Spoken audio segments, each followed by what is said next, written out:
Hello, everyone. Welcome back. I'm super excited to be here today with Tania Cosentino, who is the general manager for Microsoft in Brazil. Hi, Tania. Welcome. Hi, Bruno. Great pleasure to be here with you. My pleasure. My pleasure, Tania. And we will be talking to you today about sustainability. Right, such a big topic. And I will start. And I know it's a passion of yours, Tania. So we'll try to kind of go deep into this topic and try to understand, how people can prepare for that journey. It's a long journey for certain. So first off, maybe the first question I have in my mind is what are some of the things around sustainability that you feel like people should know about that they don't know? What are the things that you wish they knew before they started that journey? First of all, I love the word journey. So the first thing you need to learn that it's not a decision that I take today and tomorrow I become sustainable. It's a journey of lots of learnings and choices, trade-offs you make along this journey. I think this is the first important thing. Second thing, we need all to understand that sustainability means business and more sustainable business, even if you think only the financial perspective. I heard a lot of people during my career that sustainability is deviating me from my core business or is taking money from my core business. And this should not be the case. It will only make sense if it is connected to the core business and you help me to do more business because I'm sustainable. And as a leader, we have to make difficult choices along the journey. I think those are the three top things I think everybody should at least be aware. Got it. And on that one, if we can dig deeper a little bit there. So do you see the people that are doing a lot of progress in their journeys? Do you feel that they pick sustainability fronts or topics within sustainability that are closer to their core business, or at least they are adjacent to where they can create an impact? Because I guess trying to think of my business here is like it's hard for me to make an impact on a sustainable front if my core business is completely detached from that, right? So it's a completely divergent thing, right? So what your experience has been at Microsoft and in Microsoft's clients as well. Yeah, I think we should start learning about our footprint. So how my primarily, even before say I do more business because of sustainability, primarily we should learn about our footprint. So I produce something, we produce software, people produce goods, other people sell things, other people just transact. So how your business, how is the footprint of your business? Are you generating greenhouse gases? Are you wasting water? Are you just creating waste, plastic, whatever? So this is the first thing we should think, and then start to rethink process and business to see how can I produce more while I use less. And then you start to connect with your business because if you use less, it will cost less. This is maybe in the beginning to change the process to use less raw material, for instance. It will have a cost of investment, but in the journey, in the total life cycle of this product, probably you will reduce cost because we are using less resources, less material as headcount. So I think this is the primary thought I would have or how to start the journey. Then you have to see each business has different impacts. And then you can understand your material metrics. So where I'm affecting the others, the society, and the environment, and then you can prioritize and then build the journey. Cool. And what are some of the biggest challenge? Let's say you kind of already identified where you want to make an impact, and you start a journey to try to actually do it and incorporate that as part of our mission, which I can't imagine that is easy, right? So everybody, it's busy enough trying to run a business the way it is. Then you have another, thing to do, right? And do it within your 8 hours of the day, right? So, what are the when the next step in the journey? What are the main challenges that you see, again, based on in your experience at your company today, or even I know you guys been working with some clients as well in that journey. What are the challenges that you see that people should be prepared for? I used to say that sustainability is kind of collective sports game. So again, it's not only the president and the general manager say, I'm sustainable today, so I become sustainable. It requires change in different areas of the company. So the involvement of everyone is important. But then I have to train the people, to educate people in the topic. I'm a salesperson. Why should I do something about that? Or I'm a production manager. Why should I care? So this piece of education is very important. And also when you see that it will make good for business, but also will help us to attract more talents, because the new talents are also, they are arriving and asking what we are doing. But we will need, as you said, the day today has more than 24 hours, so we try to make our days be longer and longer, lots of work. So how should I care and have a new overload or workload in my day? So engaging people, educating people to make them feel as part of the process is super critical. Educate the leaders to be sustainable leaders. So we see several groups doing this kind of education to try to show to the, because as I said, leaders have to take decision. I will not invest in this because I'm investing in this initiative on sustainability. So no, but this is money of the business. So this decision is most of the time is very difficult to make. Then I have to explain. So give clarity, educate people, and give clarity about the importance of sustainability is super key. And then we need to have work groups, because we have most of the companies or large companies have one person in charge of sustainability. But as we are working different parts of the companies, like digital transformation, that you are the experts to build. See, if digital transformation sits in the room of the CIO, the company will not benefit from the usage of AI. You need to engage every single business leader, and business and IT should work together to use data with AI to generate insights. I see sustainability something very similar. I have an expert as the Chief Sustainability Officer. This person with the CEO will define the goals based on the impact of the company, the footprint impact. They will define together the goal of sustainability. But you only reach if you leave the Chief Sustainability Officer room and goes to the business. So then I have to work hands in hands with sustainability officer and different areas of business. And again, here technology can play a very important role, because when you talk sustainability, it can be something very abstract. We talk about some metrics that are data everywhere in the company, data that are in silos. So how can I build a data lake? How can I take care of those data? How can I use those data, collect them, treat them, and generate insights to be more sustainable? So the same principle, and then we need to have business, IT, and sustainability working together to define the journey.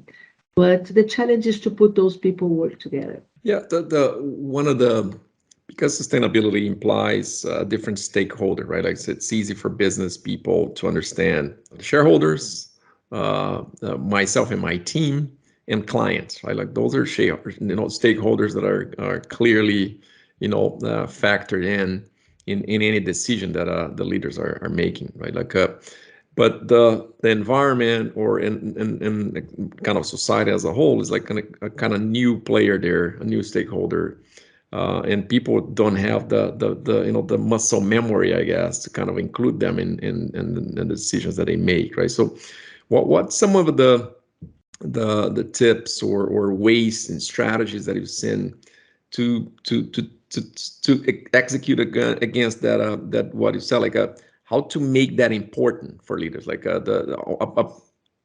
beyond education to tell, like there's just so much stuff we can write in walls and CEO talks, right, that will convince people that that's important. Like, what else companies can do to make, like, to make that signal clear, like that this is important, right? But so actually gets factored in the day by day of the decisions that people are making every day. First, measure impact. You don't manage what you don't measure. Use the data. I think is super important. So we say, and then use it as science-based data to see, guys, I think everybody knows today, this was not like that 10, 15 years ago to talk about climate change. Today, I think we have many people, much more than in the past, knowing about the impacts of climate change. So it's easier to create comparison and say, I'm progressing here, and this is good because of that, and show the evolution of the data. And because of this is a journey. So I commit today, I measure, I compare to my commitment, then I improve. And then if I'm good, I can change the target, and then I will measure against this target. That can be a target, moving target. This is super important. Another good way to tell people is to have the storytellers about the impact on other people. So I used to work with access to energy. We talk a lot about cut emissions, but we still have almost 1 billion people without access to energy. What do you mean by that? Those people are living like 200 years ago. They don't have access to consumption. They don't have sanitation. They cannot study because they don't have lights to read a book in the night. So they cannot go to schools in the nights because they don't have lights. So it's another word. So providing access to energy means any source of energy, even renewables, has a certain portion of carbon. Very low intensity, very high intensity, it is fossil fuel. So putting 1 billion of people in the grid will impact in more carbon. So I have to put those people in the grid while and foster economical development growth while we cut emissions. This is super difficult. We need technology again to help us that. We need technology to remove carbon of the atmosphere. But when you put one person or 100,000 people inside the grid and we change the life of those people, we should start to tell the story. And so those are the things. So we can, and those stories, the impact of a good story can change the world. So you have a person that you say, this training of digital transformed my life, and I did this and this and that because of that. The day that I had access to a computer or access to energy, I started, or transformed my life, I started to do something. When you tell those stories to your people, you create much higher engagement inside the company, not only engagement with the programs, but engagement because employees are one of our most important stakeholders. You create a very good engagement between your employees and your company. You create a good story to tell to future talents, so we can become talent magnets because people will choose, I will work for that company because they are doing good. You can create funds. Your customers can become fans because, oh, look what the difference this company is doing. So telling good stories, not greenwashing. I hate that, but having real stories. If you are good, tell those stories. You really engage all your stakeholders, even the investors, and they can be mobilized to keep the support and the growth of the. I love that that you say, like the the storytelling and showing that's better, right? Like because we live in a similar situation in a completely different context, which is digital, where the biggest hurdle is actually the mind shift, like the cultural shift. Incorporating a new stakeholder in a decision making process is not something we should take for granted. It's a big shift in terms of mindset, and it's a cultural change, right? And for us, our experience in cultural change with our clients today in the digital transformation context, we learn a very hard lesson, which is uh, culture is there for a reason. Like, what is culture in the first place? Culture is like how we do things around here, right? And there's a reason why culture is there. It's because they made people successful in that way. Right? So this is the way that we believe we're successful, right? So, and we learned that to change a culture, you need to change for something that, guess what, make them more successful. So it's about, creating more happiness or success. Like so I love when you say like the story, telling the stories of a better outcome, a better future for not only your company, yourself, but the world. Those are the things that actually start saying, this is better, right?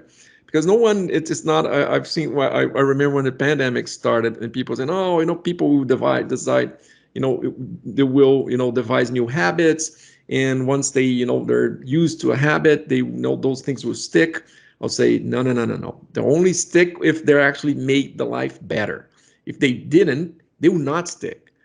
I tell you, my wife is not, it's not cutting my hair anymore. It didn't make her life better. It's not She got yours. she cut my hair, a lot times, because we need to. There was nowhere to go. But it's not because it's a habit. The thing is, people use, oh no, big companies do this because they've done it their whole life. No, they've done because it's making them successful. If they learn a different way that make them happier, more successful, they will incorporate, and they will become incorporated in the company's tissue, right? So I love that notion, and I love also the What brought us here, culture could be part of it, cannot bring us to the next level. We saw several great companies just disappearing. And Microsoft, I think, is a good example of a cultural change. And we have Satya leading that. And what he did, he changed the rituals. To change culture, we had to change the rituals. He changed the way he communicated. He boosted some values of the company. He tells story, and he puts everything around the mission of empower every person, every organization to do more. So everything we do, we connect to the mission. And then you tell stories about the way we are living our mission every day. And those stories energize us and then make us successful. And then we move forward. And then it becomes a kind of closed loop. really cool. And back to the other topic, which is in practicality, it's very important. So, like, if you don't measure, if you don't have an objective measure where you are, it's hard to make progress. Right? So, you've seen the kind of deep use of data there, and the objectivity towards sustainability. Do you see those scorecards of sustainability getting into, the leadership scorecards, like really going into their incentives and bonus structures, like so they kind of, so it communicates that's important, right? So that, have you seen this as a best practice, or do you don't advise? If you want to change, we need first the change should be in the at the table in the room of the C level. So I, as a general manager, had to lead the change. And I like when we put in the compensation a certain way, we measure the success of people based in what we believe success is. So I like that practice. And then we have to be able to measure properly. And then I think this is the whole area that we can work today. And Microsoft just launched Cloud for Sustainability to help companies to measure their footprint, because we know that this is not easy. We are just launching also a coalition with companies, a kind of pledge to standardize the way we measure, what we measure, and to have full transparency and with full transparency, then we can measure executives. We can link it to success of executives or the success of sustainability. So we are leading several initiatives towards the measurement, the evolution, and we are connecting the success of our people to the success of sustainability. Love that concept. If you really believe that that's success, you should be in everybody's like scorecards. Right? So really cool, really cool. We're approaching our time limit here, so we can make it short and interesting and still deep. Any final words around the topic that you think people should really take away? I think when you go, because there are a lot of very tough discussions around sustainability with lots of people that don't know a lot. So I think it's a fascinating area to study, to learn. We can learn new things every day. It really is impact on the business, but what we have to do is, or the way I approach it and made me successful and made the companies I worked for and today Microsoft successful, is to have a very pragmatic approach with clear objectives, clear targets, and one step each time. Investing a lot in education of our people. Nobody is obliged to be an expert in sustainability because it is a very technical stuff. So let's learn what's necessary at our level to be supporters, to be sponsors, or to be the executors. But let's be open to the new. This is very important. And let's learn from the stories. So I love it when what we happened with Microsoft. We did a big declaration, big ambition, put a big ambition in place 2 years ago, declaring that we are going to be net zero by 2030, but be net negative by 2050 of our historical emissions. And we are talking about we want to tackle scope 1, 2, 3. And you know how difficult it is to tackle scope 3. And then we started to publish our report, our sustainability report. We did the first one last year. Then we realized that what we commit, some things we got there, some things was more difficult than we thought in the beginning. So being humble and transparent would hide the numbers. This is against sustainability because sustainability means transparency. Or you could learn, what should I have done differently? What are the difficulties? Let's learn from others. Let's share our pain with others. So this journey, I think, is beautiful because we will learn collectively how, in order to accelerate, the journey should not be done alone. So we have to learn from others. And I think this is the best way to go to the next step. Yeah, it's really powerful, right? So way more powerful than just for a sustainability journey. Like when it's okay to not know, to not have the answers, and to be in a journey. Okay, this we're going to learn together and to be really real with our shortcomings and admit them and be vulnerable. But it creates a very powerful culture. So congratulations for all you guys have done there. Wish all the best in the rest of the journey, which is a long one. When we're talking about 2050, right? Like, imagine what we're kind of really materialize what a long journey is. Right? We're not talking about not even a couple of years. So Tania, thank you so much for your kindness to join us here and share your wisdom. And stay around. We will have more interesting stuff like we had today here with Tania in the next episodes. Thank you so much. Thanks a lot, Bruno, for the opportunity. It was a really pleasure to participate, and let's do it together because we need our partners to help us in this journey. Thank you so much. Bye-bye. Thank you.